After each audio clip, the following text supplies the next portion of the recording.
Hello, good morning. All right, and so we're doing the second to final assignment, and let's see here. Let me get the names down. All right.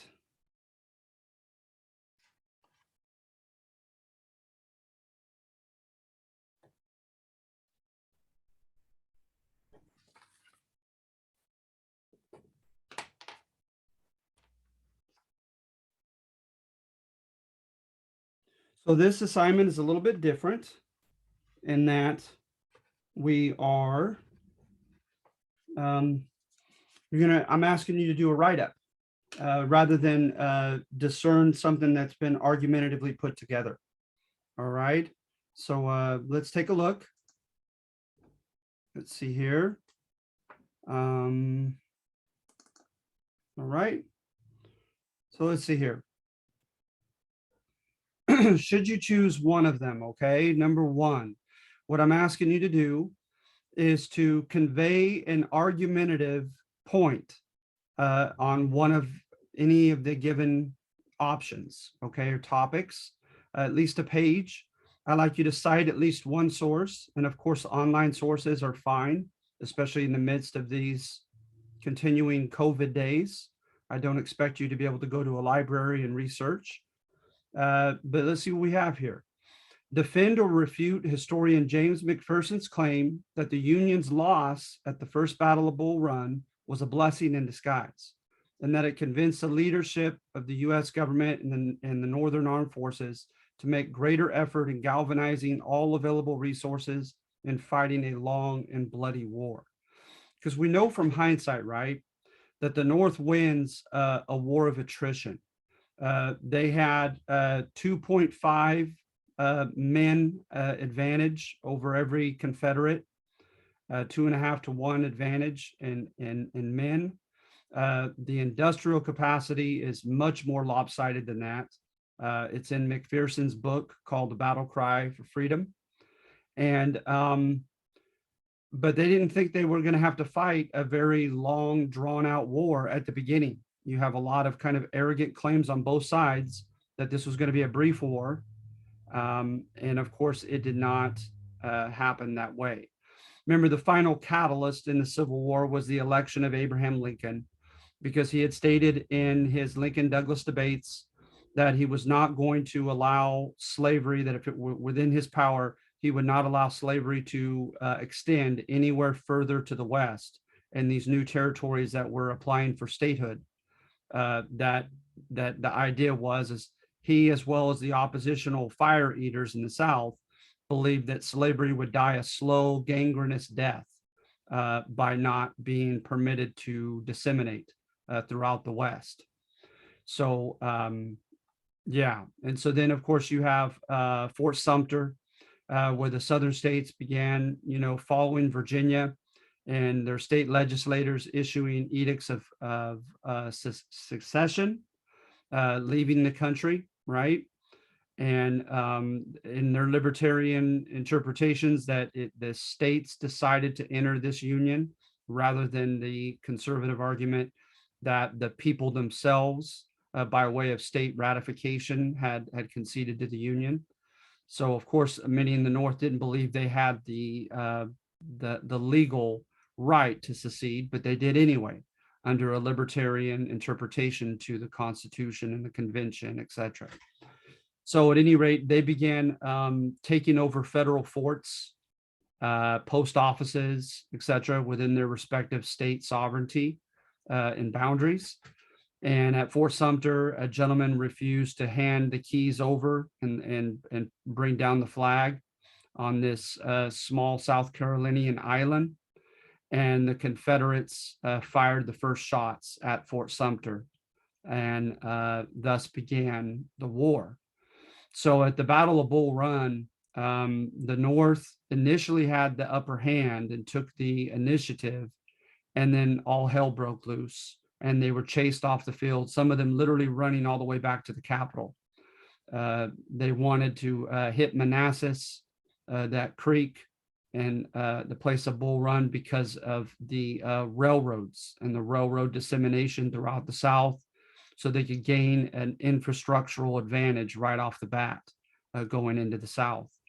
But the South ended up taking the day, and it was humiliating in the Northern press. But from there on, if you choose number one, I would recommend looking up the leadership of the North and oh gosh, don't fail me now. How many books have I read on the Civil War, and I can't even think of his name. There's one particular leader who had them drill, and drill again when they were done, and is unilaterally praised for equipping the North to fight a long, drawn-out war of attrition. It'll come back to me. Give me a moment. I apologize.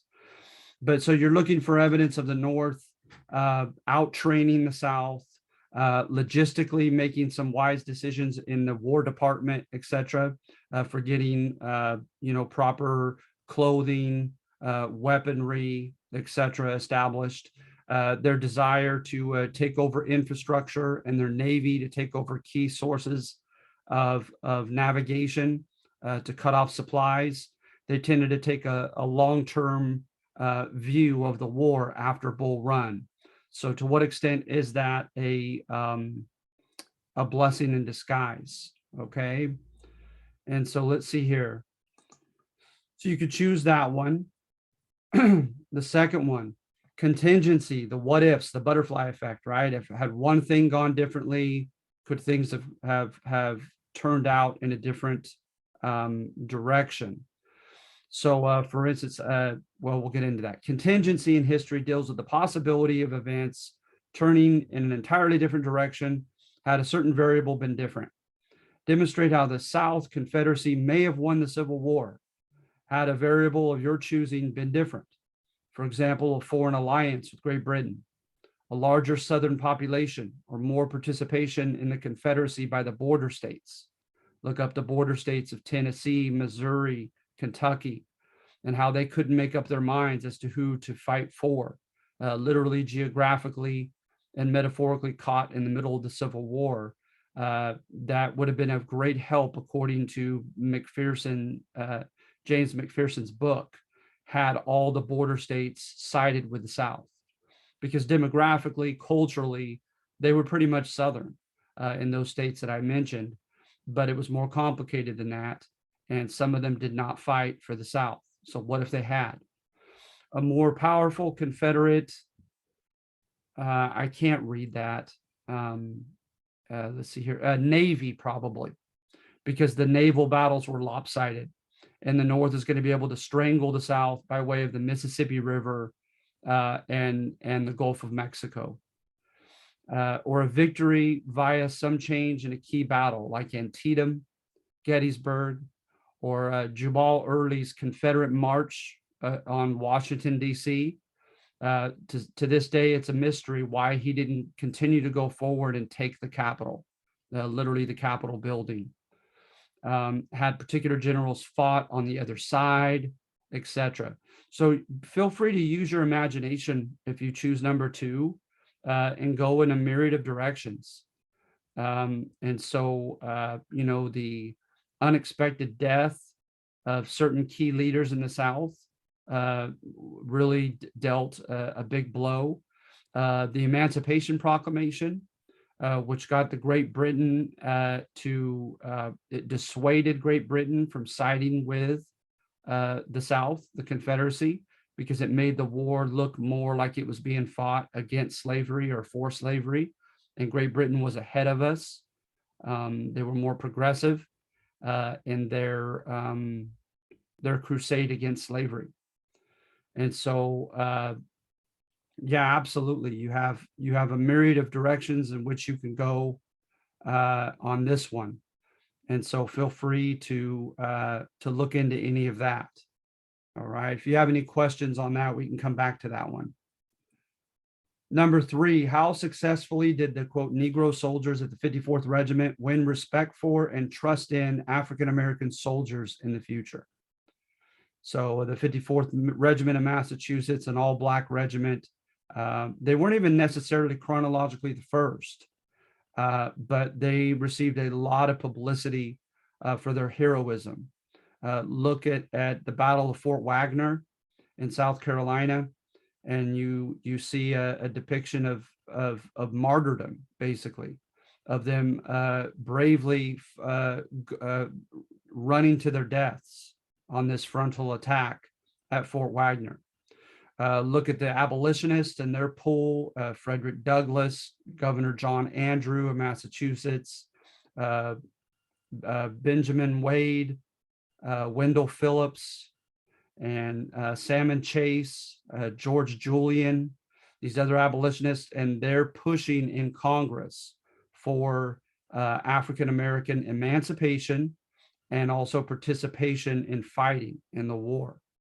And remember, it doesn't have to be romantic, your account. It could be just based upon pragmatism, where you have quotes from George Julian, from Ulysses Grant, as well as from President Lincoln, talking about the practical benefit of utilizing Black soldiers in fighting.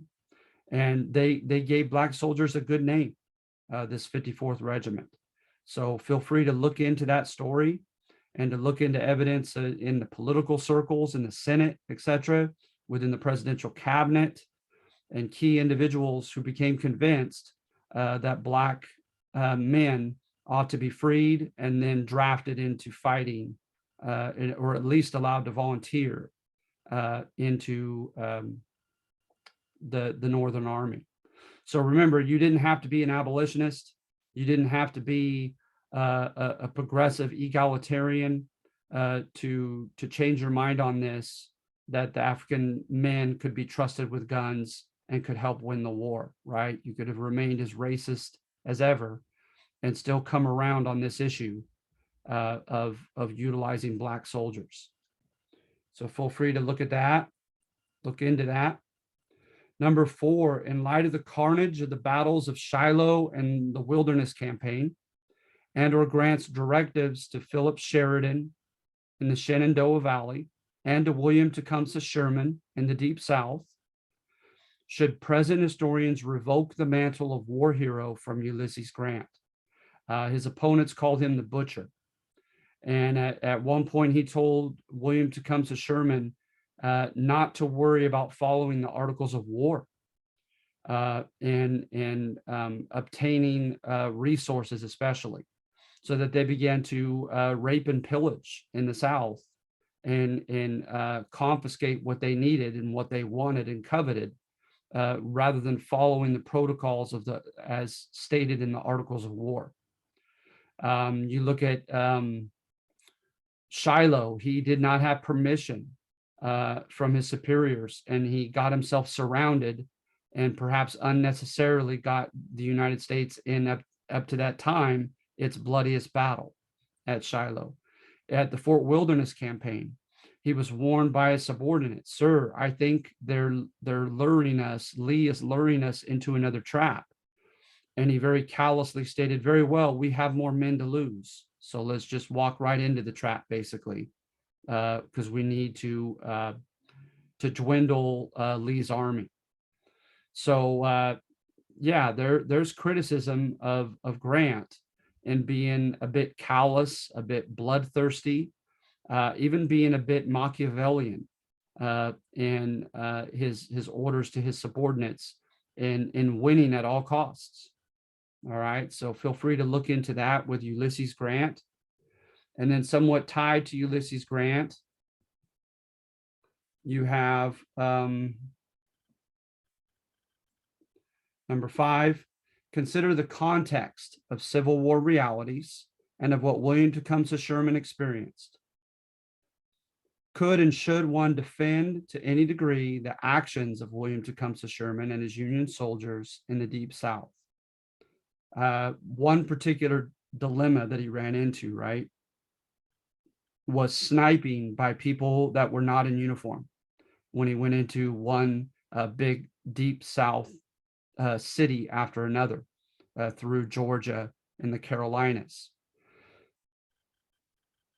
Something in him just kind of split, just kind of broke. And there's evidence of him having psychological issues as well. Flirting with suicide earlier on in the war.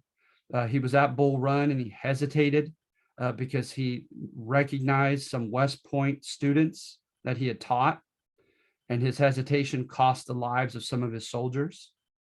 At one point, he wrote up a subordinate for stealing a cotton gin. Such was the manner by which he kind of followed by the book. Something obviously changed. One is that Grant told him, you need not follow the Articles of War. Efficiency is the number one thing. Is I need you to bottle up Lee as I'm chasing him from the Northwest. I need you to bottle him up. There was a guy named Orr, O-R-R, and then as well as Sherman, and then of course Grant coming from the Northwest. They encircled Lee's army when they eventually got Lee's army to surrender. And so he had to be there on time, so to speak. So in doing that, he allowed his men to rape and pillage. And then in some very harsh instances, he had them choose 100 people randomly from the city, civilians, and threatened to have them executed if no one came forward with evidence of who was doing the sniping at his cavalrymen. And so he dabbled with killing civilians down in the Deep South. And of course, he has the famous expression that war is hell, and that basically the most merciful thing you could do is just rip the Band-Aid off as abruptly as possible. Get as ruthless as you have to be to not only break the infrastructure, break the military might of the enemy, but to also to break his spirit. And he made that clear. And so we use the term total war, right? Especially like when you get to like World War II, when they're bombing cities and killing civilians, and they're contending that we're trying to dampen the morale of the people for the war. This is kind of an intro to that in modern history. And so by all means, take a look at Sherman. He's a very interesting character, and see to what extent that you could possibly, if so, rationalize what he did in ravaging the Deep South. All right. So at any rate, are there any questions about any of the 5 questions? Anything that's not very clear, etc.? Or more generically, whichever one you choose, what I'm expecting of you.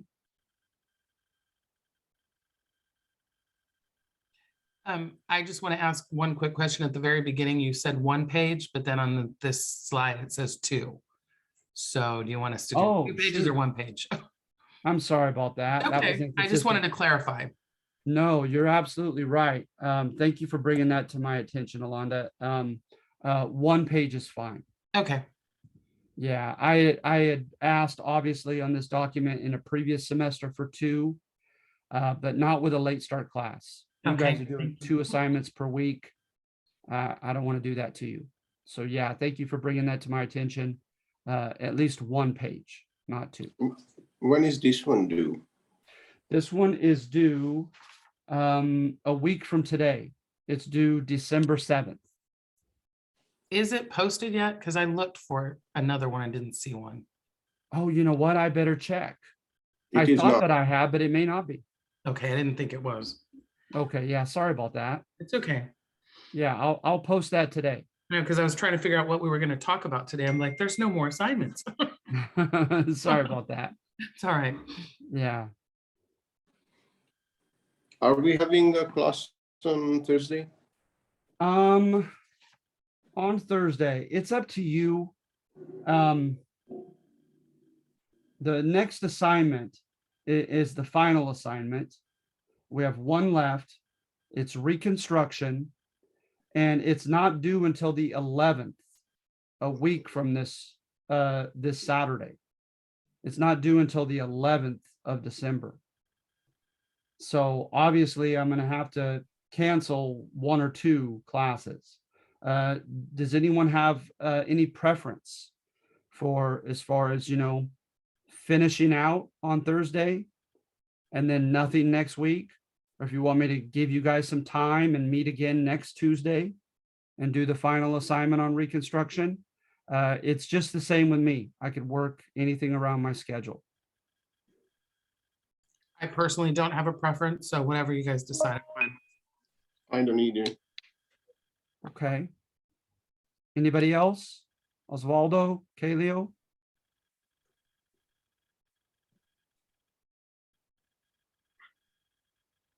Is the next one will be argumentative or something different? Argumentative. Okay. Yeah, the next one will be argumentative. And will we have a overview of the last task?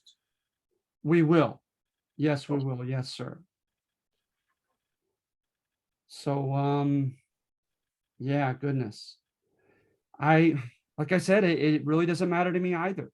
And so, if you don't mind, I'll let you guys know via a Canvas message announcement. Okay, I'm sorry. That's okay. All right. So yeah, I'll let you know via a Canvas announcement. And yeah, I mean, that's it, you guys, for this. So you're doing a little bit of military history, but you're doing it in argumentative fashion. If you could find quotes from McPherson, James McPherson, online, or any data from him. Of course, the most famous is Shelby Foote, I believe with an E at the end, Foote. Those are the most popular historians on the Civil War. Eric Foner, Foner. Those are just a few names I wanted to throw out.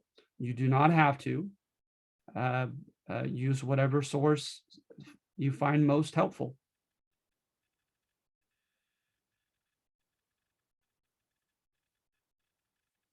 All right. Sounds good. All right, guys. Well, this is by far the shortest one we'll have. We have had and will have. But that's basically it. And Yeah, you'll post just- this when we're done? Sure. Okay. Okay. Okay. Do you prefer any kind of format you like, Emily? Not at all. Not at Or- all. I could not be more adamant in my assumption that this is not an English class. This is a history class. Mhm. So the type of format, the type of citation, I care not one bit. But please do that. Please, make and support a factually supported argument, and please cite your sources in Okay. whatever manner you deem fit. All right. Thank you. All right. All right. So you guys have a great rest of your week. I'll let you know soon via a class announcement when when we'll go over the final assignment together on Zoom. Okay. Thank you. Sounds good. Thank you. All right. Thank you guys. Take care. Okay. Okay. Thank you. Have a good one. You too. Thank you. Have a good one, Professor. You too. Thank you. Bye-bye.